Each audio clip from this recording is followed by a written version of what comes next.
Okay, so should we start, Jason? Yes, we should. Okay. Um, you're the podcast pro. Well, I'll just start by saying my name is Jason Blair, and I am elementary art teacher at Abraham Depp, teaching grades 1 through 5. Brittany, what about you?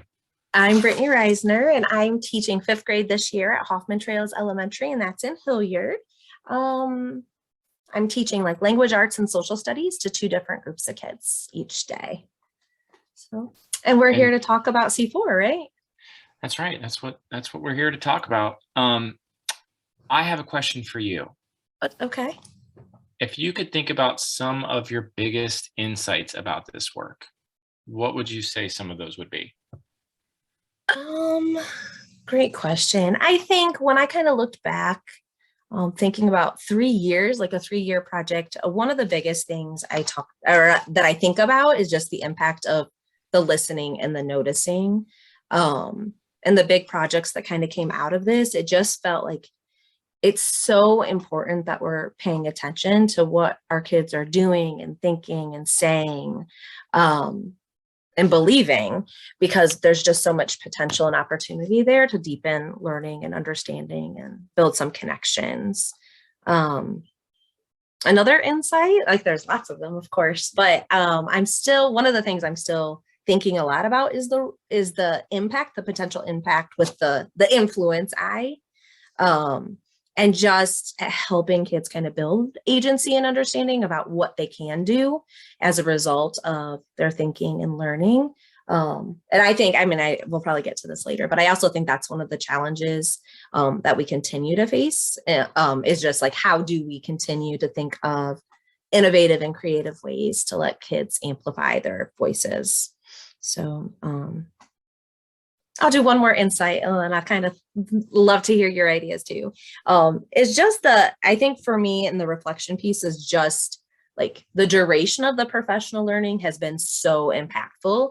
So I think to me, taking that into my classroom, I think of how important it is to have like an ongoing small group connection, like obviously with the whole class, but I feel like our inquiry groups in the project, those once a month meetings just brought such connection and vulnerability and authenticity in what we are trying and doing, that I'm really wanting to have that more happen within the classroom setting, or even like small communities within the school for ongoing years, because it just struck me as a very powerful way to learn, and one that teachers and kids don't often have the opportunity to be a part of. So if Yeah, you that's had to pick two or three, what do you? well, it's right along the same lines as yours. I mean, one that definitely comes to mind is the idea of a collective journey. Like I think both from teachers and students perspective, for students, for me, is definitely the idea of like trying to get them to trying to get experiences where they're collaborating more than competing against each other, and and seeing the benefit of the fact that the group together is smarter than any one individual. But also, as far as just an adult, this C4 experience has been hugely impactful, just because it makes you feel like you have somebody else that's on this journey with you. You can take risks. You have a support group that can talk with you. I think that's been a huge part of it, and just makes me realize that I'm trying to mimic that as much as I can back at my school, even the teachers that aren't involved. Just finding ways to ask them questions, to get feedback, to kind of bring them on a journey too, because I just feel like this work it can be overwhelming if you try to do it by yourself. And when you're with somebody else taking those risks, you can kind of feel all the emotions together, laugh, cry, be frustrated together. But definitely as a group of kids as well, is trying to find opportunities for them to collaborate, but in a way that also brings back purpose and meaning. It's not just like a collaborative project, like we're going to study plants and you study this part of the plant and I'll study this part of the plant and we'll make a poster together.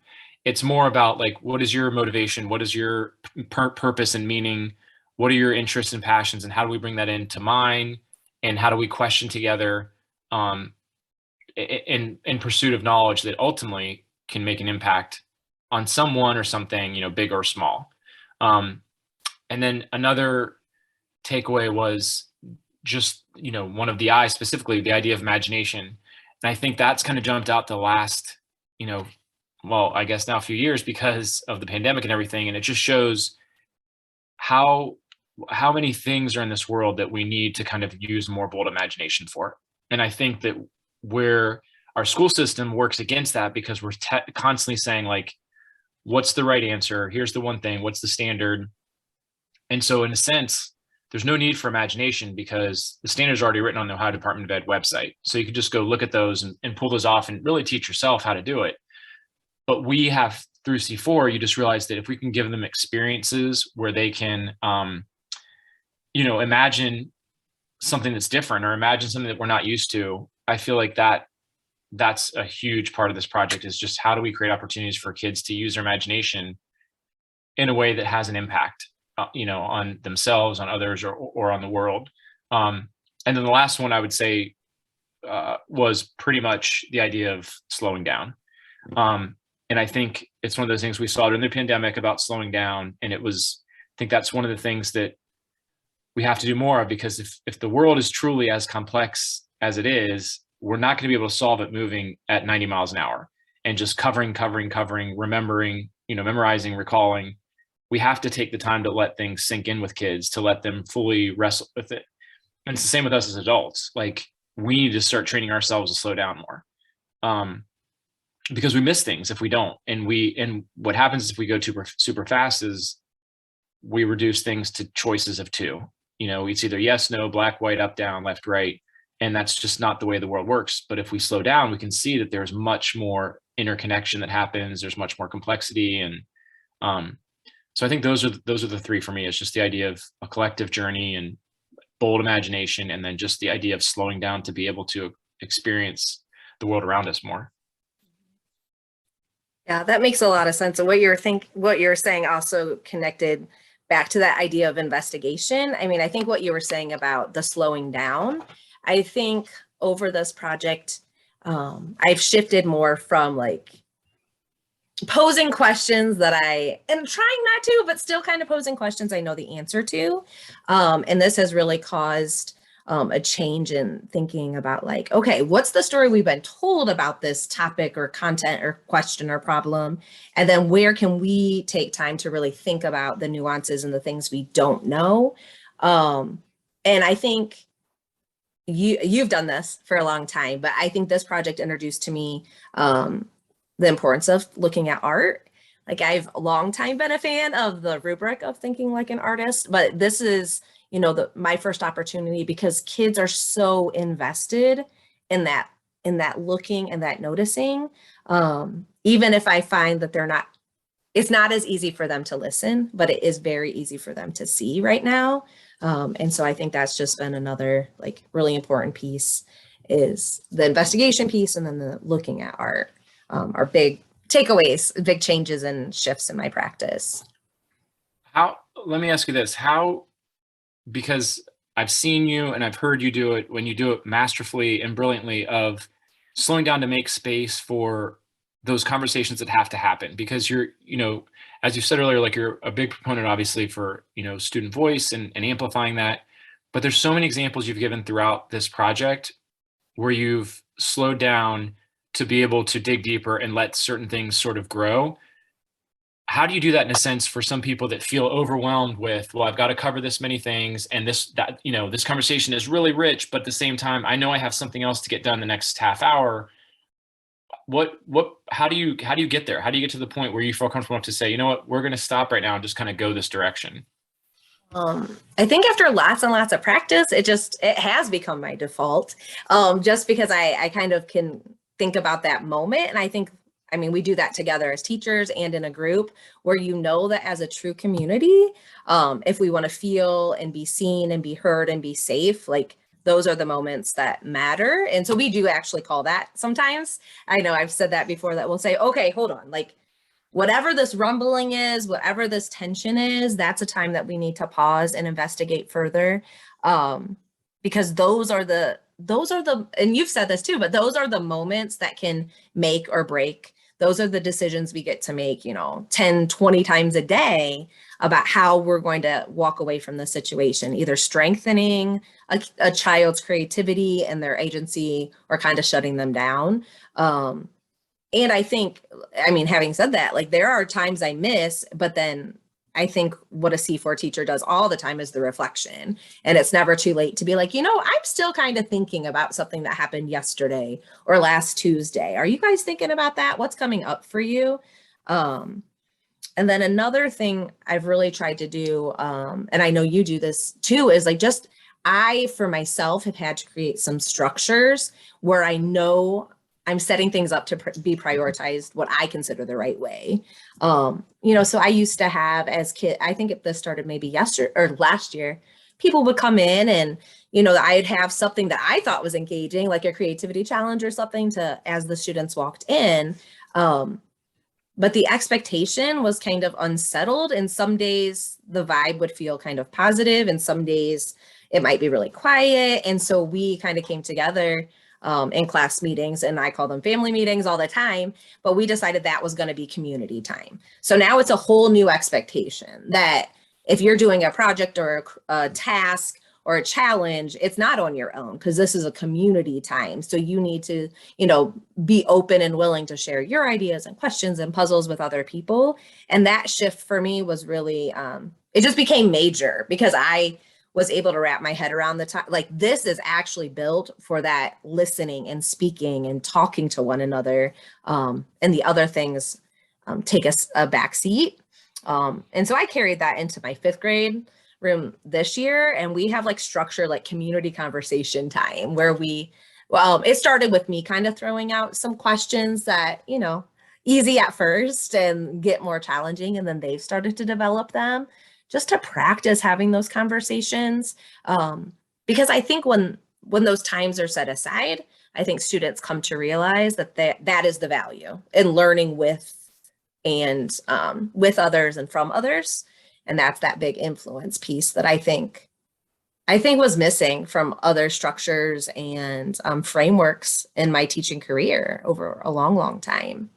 And you do this too. Like you have significant art standards, and your classroom definitely or your studio space looks very different, I would say, than a lot of the art spaces that I've been around. So how do you set that up? Yeah, it's similar to what you were saying, just about, how that art space has helped me think differently, and especially through C4 of, like what you were talking about, is trying to create experiences where kids are learning more with and through others, and recognizing that role of influence is huge, and especially with peers that are growing and they're constantly, it's that idea of, we live in sort of an attention-based economy, and everything is competing for our attention. And to understand that things are competing for your attention, and that you can also, give and receive attention. What do you do with that? And I feel like that's a huge sort of thing that we might be missing in education, is harnessing that power of getting kids to be thinking as, that they have the capacities to be influential and to be influenced. And so that's been a big thing that from C4 that's really impacted me, is how do I create more experiences where kids are learning with and through others, as a way to kind of move more away from like sort of an individualistic and like competitive based, to one that's more community oriented and sort of long term. And that's kind of what I hear in you too, that this transformation is, you definitely, just from hearing you talk, give the idea that you're setting up a classroom structure that's more built for the long game. It's more built for the long term. So like, whereas somebody else might be focused on this next unit or whatever, it seems like everything you do, always in the back of your mind, has an eye towards the bigger picture.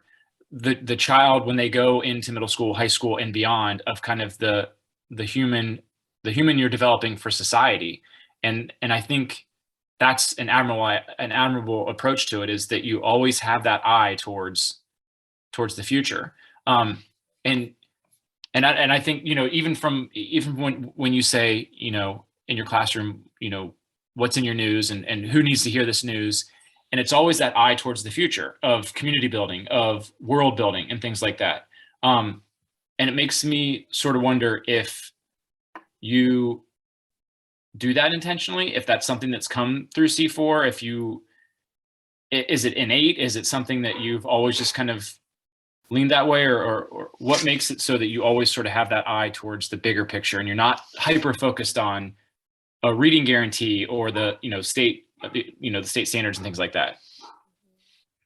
Um, can an answer be like both? Like, I think, I mean, you know me well enough to know that, like, as a person, I kind of crave that sort of like connection and from my past and being like in administration and really making the decision that I wanted to be in closer contact with kids and spend my days with them. Like, I think that was one of the messages I had when I wanted to return to the classroom, was like, this is about being able to make a direct impact on learners, to learn with them and through them and help support them. So that's definitely just a driving passion. But oh my gosh, I do it so much more purposefully and intelligently now that I've learned different strategies and use different tools. And then most of all, the conversations that we've had together with the C4 teachers. I mean, I learn constantly about strategies and questions or shifts of thinking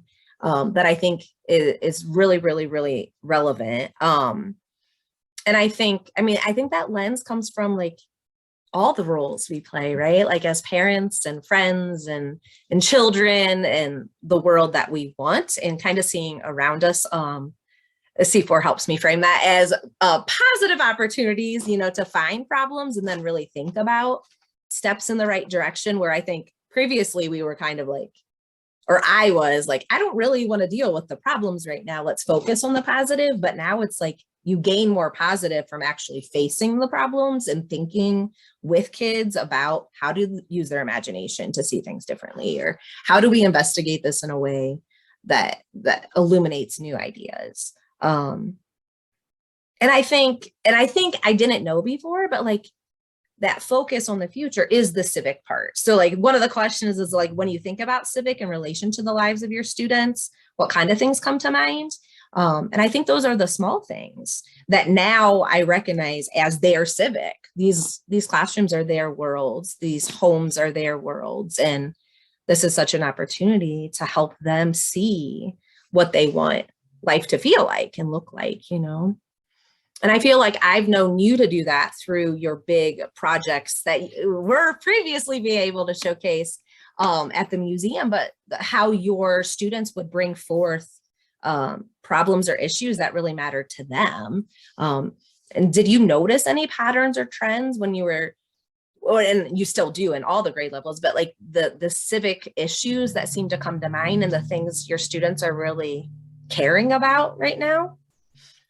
Yeah, I mean, I think definitely with one of the kind of elements that C4 of having them kind of do opportunities where they're creating for others, and then also just their ideas. I found that when it's one of those things where like you were saying earlier, sometimes we think something is a really civic moment, whereas they might not see that, or they see things that we don't typically think of as something like that. And so having the opportunities where kids kind of bring in their own thinking, where, doing like a project about influence and things like that, just seeing what they truly want to influence about, has been really interesting. That things that I would never have thought of, but getting opportunities to think about those things and create artwork to make a response to it, and not just in a way that is, cookie cutter. Like they're all very different because they all have a different thing to say about influence or using their imagination. So this year has been great because it's been just a really like exploratory. It's been investigating, like, let's see what works, what doesn't work. Let's talk about it. In just this 5th grade project we're finishing up right now, where they're designing an immersive experience for a kindergarten class, just to see them go into the kindergarten class and talk to them about what are their likes, what are their interests, and then finding ways to incorporate it into their experience, and then sending the kindergarten class a video of them working on it and having them all excited to see, and they're excited to see what's going to happen with it. Just those opportunities, I feel like, is creating a space where people feel safe and brave to be who they want, to be who they are, because you're creating more connections throughout the school. I think a lot of times there's an armor that kids wear because they only know their core group, and we don't let them have cross grade levels or cross classroom collaborations that are meaningful. And I think the more we can kind of break down those walls, then they start seeing everybody as truly, like you say in your classroom, a family member. So I can feel okay that if I, fell in the hallway, nobody's going to laugh, they're going to help me. Or if I did terrible on a test, they're going to support me. Whereas now maybe we don't take those risks and try those things because we're too nervous about not knowing the people. And I think that's the thing for me, is kind of like my next steps are creating more of those experiences where students feel like they are one with each other. They're, like I said, they're all, it's more cooperative than competitive, and seeing how they can start to become problem finders, because then they can build on the skill sets of others, and they feel safe to say, oh, you're going to go on this journey with me. I'm not going to compete with you. You're going to go with me, and you're going to bring a skill set that maybe I don't have, but we're going to see how those mesh together. And I can learn from you. You can learn from me. But there's a higher purpose. There's more relevance and meaning, and it's coming from the student. It's not coming from me guiding it. I'm there to help provide, facilitate different experiences, but the kids are the ultimate ones that are driving it. Because if they're not driving it, then the engagement's gone and the meaning's gone, and all that's, that's what we need for engagement. So when I think about like kind of next steps for me, it's really, how do we create more of those opportunities for kids to design experiences and to learn with and through others, and find meaning and relevance. Meaning is a big thing. And that's what I think C4 does such a great job of, is that when we're talking about things that are C4, they're very meaningful to people. People have a passionate take on them, and the engagement has always been there. I think we've seen that with all the C4 teachers, is they're always highly engaged because these are meaningful, relevant, purposeful issues that we're dealing with. And we're also doing it in a way that values everybody's voice. It's not saying we prioritize one discipline, one grade level, one teacher. It's the understanding that we all kind of need to work together to create a more just and sustainable world. What's next on the horizon for you? Oh, I got to borrow some of those ideas. Like, I was just thinking about just listening to you describe that experience with the kindergartners. I mean, I will get to your question, Jason, I will, but it just it paints such a wonderful picture of what learning looks like. So it's not like open the book, read chapter 3, answer a question. It's about a journey together with people who might not be exactly like you, or they might, but just that richness is really, I think, what we do need as a society. So just hearing you say that, it's just so important that that's the picture that we model and that we describe as what learning looks like in our classrooms, and in our communities, hopefully. What's next for me? There's always so many things. I still want to think more. In the area of influence, and I have over this journey, it kind of like stepping back, and I know you do 6 different grade levels every day, but over the last 3 years, I've been in a different grade level each of those years. And so it's just kind of stepping back. I'm thinking about what I thought influence might look like with the younger learners in 2nd grade. And I just know that now where I'm at in 5th grade, I feel like there's just so many like far-reaching opportunities that I haven't quite leveraged.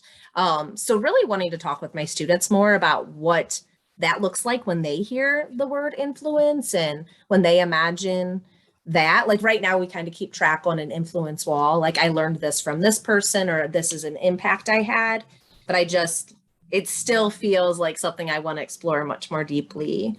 And what's next? I mean, we live in a world where there's constantly challenges arising. So I know, thinking about empathetic and responsible ways to bring current issues into our classrooms, so that as our kids turn into adults, conversations and dialogue and listening and respect can be, just more automatic. So just continuing to learn, I think, with this group, and taking a look at our resources and try and draft 1, draft 2, draft 3 of all things thinking and learning and reflecting. How about you? What's next? Vacation. South Carolina. Yeah. No, I think just exactly what you said. Everything's fine. Dog issues. She just punctured my dry shampoo, and it oh my gosh, it's doing yeah. Is it shooting? It's okay. It's like a geyser. So I'll take that to school tomorrow and say, guess what happens when a puppy punctures a bottle? Sorry. So there's a little bit of a cleanup next for you. But it smells refreshing. I think it's like island breeze. So speaking of vacations. See, that I can't think of a better way to end a podcast than that. Thinking of island breezes. Now, it maybe that it's exploded in your house, but it's all right. Before C4, I would have seen this as a challenge, but now I'm going to notice, absorb, and now I see you're some slowing possibilities. down. Yeah, slowing down to experience the moment and the joy and find the connections. See, that's perfect. It's perfect. Yeah. So yes, thanks for chatting, Jason. Yes, thank you for chatting, and I look forward to more journeys with you. Me too.